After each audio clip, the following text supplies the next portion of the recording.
All right, way too early first impressions of Mario Kart World. So, first and foremost, apologies for the no green screen. Still working on fixing the camera that goes to the green screen. Something's going on with it. I don't know, battery might be fried. We'll find that out. But, early impressions, early things, 5 points to go over, 5 categories to review it on, very early. We'll do a full in-depth review once I get more hours under my belt. But we're gonna start with a few things. So we're gonna do the first one. Differences and standout features. Well, we'll mix in some stuff here and there, but while we're here, I wanted to just appreciate the menu, the music, and then the ability to hit the plus button and get right into free roam. I mean, this is just awesome. You want to talk about immersion building? Here we go. Perfect. So this is going to be one of the things that starts off. The menus and the ability to hop right into free roam. I think it's super cool. I mean, the title of the game is Mario Kart World. And the first thing you could do is hop right into the world before you even play any, structured game mode. I think that goes a long way to world building, to the immersion, to the idea of this being an open experience. Other standout features, well, these little lunchbox things, these little bags, doggy bags, where you can consume an item, and bam, your outfit changes. Now, I haven't figured out yet, someone smarter than me probably has, exactly what goes into these outfit changes, because I've eaten the same dish on the same course and gotten 2 different outfits. I've eaten different dishes on different courses and gotten the same outfit. So I don't know exactly how that works, but either way, it's fun. It's kind of cool. I mean, and it makes sense, I guess, in a way, in their world. Like, you can't just change your outfit while you're driving. Normally, I can't just, like, whip off my clothes real quick and then put them back on or something like that. I have to get an item for it. I get it. Look at these things you actually have to interact with, too, in the real life, in the real world. This is sick. Obstacles you have to avoid. But that's nice. It's cool. Other standout features? I mean, Knockout Tour. Definitely. That's the big one. That's the big feature. That's the first one. Sorry, Yoshi. Off your forehead. But Grand Prix, it's gonna be what you want out of it. You're gonna get what you want out of it, Grand Prix. It's gonna be what you need if you want something more structured, more digestible, more user-friendly. But Knockout Tour is where it's at for me. I mean, it's longer form. It's definitely immersive. It's a BR experience. You see everything in front of you with an immaculate draw distance. I can't believe how good this game looks. I can't believe how good it looks. Is it worth $80?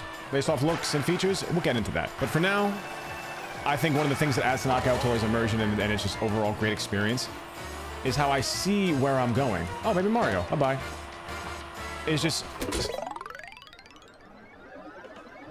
I have never done this before. You're watching this real time. Okay. Oh my god. Oh no. I think I'm playing Grand Theft Auto now. Okay, speaking of standout features and new things, here we go. I don't exactly know what to play. Oh my god. Guys, I'm so sorry. Not you, I hate you.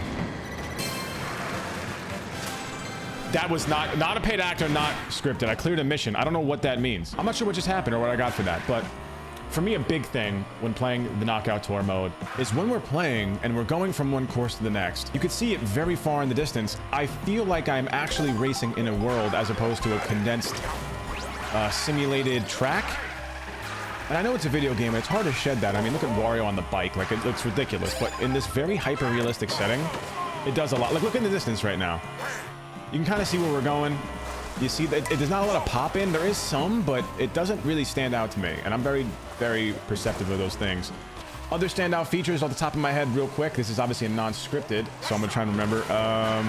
New items, the feather. Not a huge fan of that one, to be honest with you. It's very situational. Now, the rail hopping is cool. Can I do it? Can I hop on the rail here? Nope. All right, so it's really weird. So to hop on the rail, you have to, like, hold down the drift button, but then, like, wait till you do that. There you go. Got it. You guys saw that. Okay, cool. The rails are cool. I find that it's easier to just, if you drive up the rail, not hop on it. It makes more sense, or it's easier to do. I've actually not done a wall ride yet. It hasn't really come up as something I should do in that instance. It doesn't really seem like it would help me to do it. But that's how it works. It's cool. I mean, it's style points. So if you like that whole, like, skill expression thing where you have a level to it where you raise the ceiling of skill expression, yeah, there you go. I don't know if it adds a crazy competitive edge. Maybe there's some tech out there. I have no idea. But that's one of the standout features I should probably talk about, right? The new ones. It's cool, though. I would say that drifting feels a lot easier. I've usually been pretty bad at it, but it feels easier. Maybe just more intuitive. I don't know. I'm a pretty good gamer, but I think it's easier.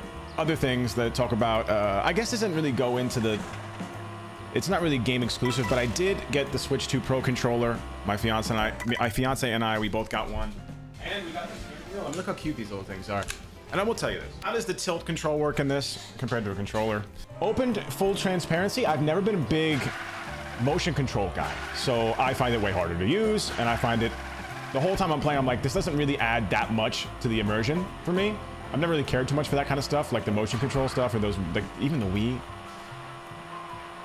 So I just find myself the entire time going, can I have a controller in my hands? That being said, I never used the Wii Pro controller. I always had the third-party ones. I decided to get the Wii, or did I say Wii? I never got the Switch Pro controller. I decided this time around to opt for a non-third-party and try and get the Pro controller for the Switch 2. And it feels awesome. The buttons are really clicky and gummy in a way, if that makes any sense, like membraney, but light and responsive, and I like the material. And I'm pretty sensitive to these things. Like the PS5 controller, standard one, can't use it. Makes my hands sweat, too big. Just as an example. But if you like the wheel, go for it. Go for it. Now, let's hop into the second point here. Point number 2. Fun factor. Is it fun? That's the most important thing about a video game. Is this game fun? I've had a ton of fun. Especially with Knockout Tour. Playing online has been a smooth blast. It's very easy to get in games. I find myself just laughing and having funny moments, even when things go poorly for me, and that's a big, big one. Everyone can laugh and smile when things are going great, but when you're having a quote-unquote bad experience or something bad happens to you in a game, if you're still able to laugh about it and recognize in that moment that it is a funny moment or it's a funny set of sequenced events, that's when you know you have something good on your hands. That's when you know you have something good on your hands. That's how I feel about that. And oh, she hit the pipe. Demi Lovato. Oh, a double! 2 for 1! No way. Did I just seal it up?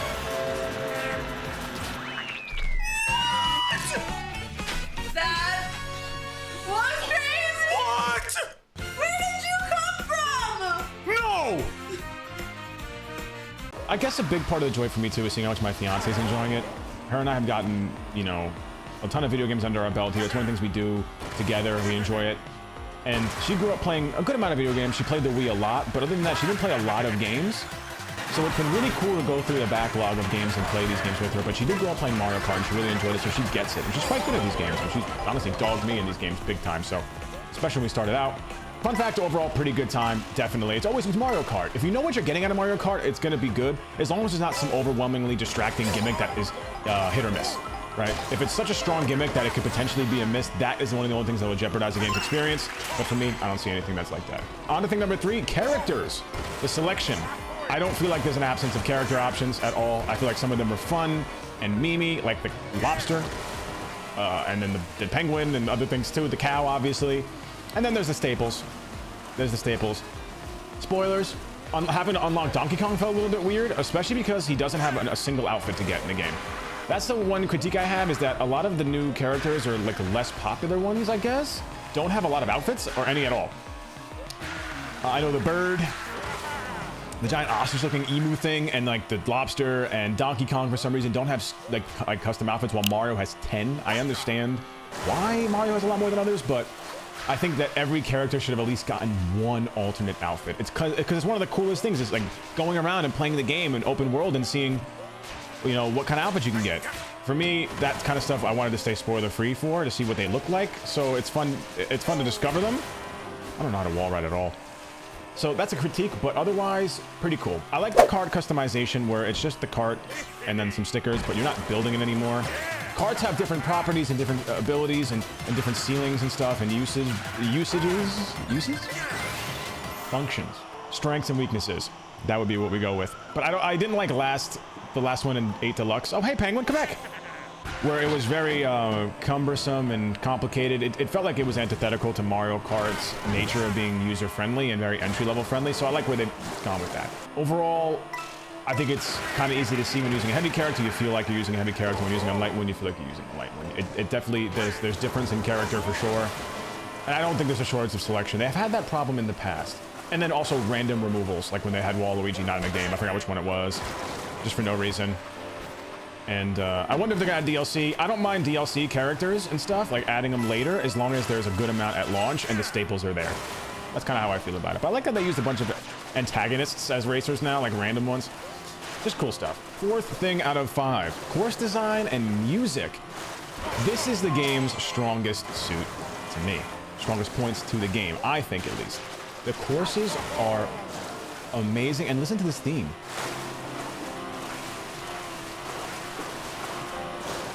It is gorgeous. I don't know who the composer is. I should look it up. I probably should. Or the lead composer. But this is just fine work. The courses are all beautiful. Some race better than others. Where did you come from? Some I like more than others. It is in the... Ooh, it's the Ice Flower, I believe, cup. And it's the Japanese one. It is unbelievable how nice that course is. I think we raced through it actually already during this menu. But it is unreal how nice it is. I love it every time. I mean, the HDR with the sunset. I don't know, man. Sometimes it makes me feel like, in one hand, like, it makes me feel like a child again with, like, that childlike wonder. But it also, it reminds me of the beauties you kind of see as an adult at the same time. So it's nostalgic, but also something that feels very new and something that you only get as an adult. And this is a lot to say about something you find in a Mario Kart game, but it's true. And this is, it's coming from someone, so take this with a grain of salt, but it's coming from somebody who has been desperate to find full, complete experiences again, and just games that are meant to be fun and good, and they're not selling you something later, and they're not hollow shells of copy-paste versions of games that are trying to be other games, and you know what I mean? I know this game has been surrounded by a little bit of controversy with the price point, amongst other things, and the Switch 2 in general, but I'll pay up if it's fun. And as long as it's not egregious. And that will lead us into our fifth point. The fifth point is price point. $80 game. Do I see anything about this game that screams to me $80? Yes and no. But I come from a different school of thought as of recently, and I'll tell you why. Yes, because it's a very well-polished product that looks great, and you could tell years of development were put into this.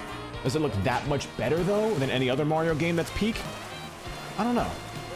But here's where I come from a different school of thought on this, and it's each their own, and let's be respectful about this, because I do enjoy a good dialogue, but only when it comes with good terms, right? If it's on good terms. Otherwise, it's just, we're fighting, you know? There's a difference between wanting a good conversation that's deep and then wanting to argue. Do you want to explore or do you want to argue? But let me give you some background on me if you don't know. I play a ton of MLB The Show. I make content for MLB The Show. That's kind of where I built my channel on. You know, one of my channels, my main channel, OhChev. It's where I built my stream presence for the most part after years of unsuccessful Fortnite grinding. And so I have a lot of experience from paid experiences that seem overpriced for underdeveloped games, although this does not feel underdeveloped, but some sports games do. Crunch times I'm familiar with for game development windows. I'm familiar with FOMO marketing, or sort of pricing your game or structuring your game and building content around FOMO. I'm familiar with all that. And as bad as games like MLB The Show have gotten at times, although they're not as bad as like some other sports titles, which I won't name, I think they're the best of the worst. Big fish in a small pond. One thing I've learned is this, and I have to be fair. I've been called one of the most critical people ever. I've been called a complainer. I've been called a shill. But something I've said, and I can't ignore this, is this. When you go to a movie now, in a movie theater, you pay how much for 2 tickets and food for each of you, a snack, maybe a snack, a meal, a drink, and 2 tickets. How much is that? Good amount of money, right? Close to $80, maybe more? Don't get it twisted, I love going to the movie theaters, but that fun is done after a few hours. $80 for a game that is built upon being inherently replayable and having life to it, how could that not be seen as a good investment? Bang for your buck. And I've said this about MLB The Show, right? If you guys know that game. Yeah, it's a $70 game, but I get 3-4 months of really great fun, at least, out of that game. So to me, $70 for that? Like, how can I ignore those two things? I'm not justifying the price point here, guys. It's up to the consumer to pay. It's up to the consumer to decide what they want to do with their money, right? It really is. But I've always said this about markets too, and a lot of people know this. I used to work in finance before going full-time with content, so I'm privy to these things too as well when it comes to like initial thoughts. The market is always dictated by what the consumer is willing to pay.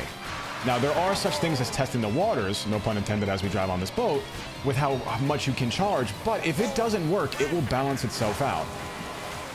It will balance itself out. I feel a little bit differently about the Switch 2's pricing, but I talked about that in my previous video about the Switch 2, so you guys can find that stuff there. But as far as this game goes, I think ultimately it's entirely up to the consumer. And please don't blame anybody for contributing to some sort of business practice, or you're the reason why they're getting away with this because you're still buying these kind of games. Video game boycotts do not work. It's extremely hard to organize an effective boycott in person with actual crowds of people. It is impossible to do it over the digital landscape in video games. So be nice. If you don't want to pay $80 for it, and you have good reasons why, people should respect that. But if you do want to pay $80 for this, and you have money to spend, and you want to enjoy it because you love this game and you love the system, you should be able to do that too, and still not be disrespected for that. That's where I stand. Very early thoughts on the game, very topical, but I think this discussion's kind of helpful. For me, and for hopefully some of you watching. I'm going to enjoy the game, guys, and I hope you guys too, okay? I'll see you guys soon. Peace.